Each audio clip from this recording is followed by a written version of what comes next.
Leo asili tamke ange dilumu ange dilumu sika hai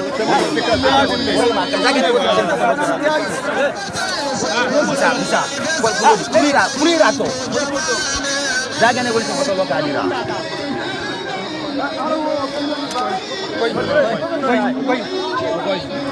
lodi bulu ana ko kan ko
What do you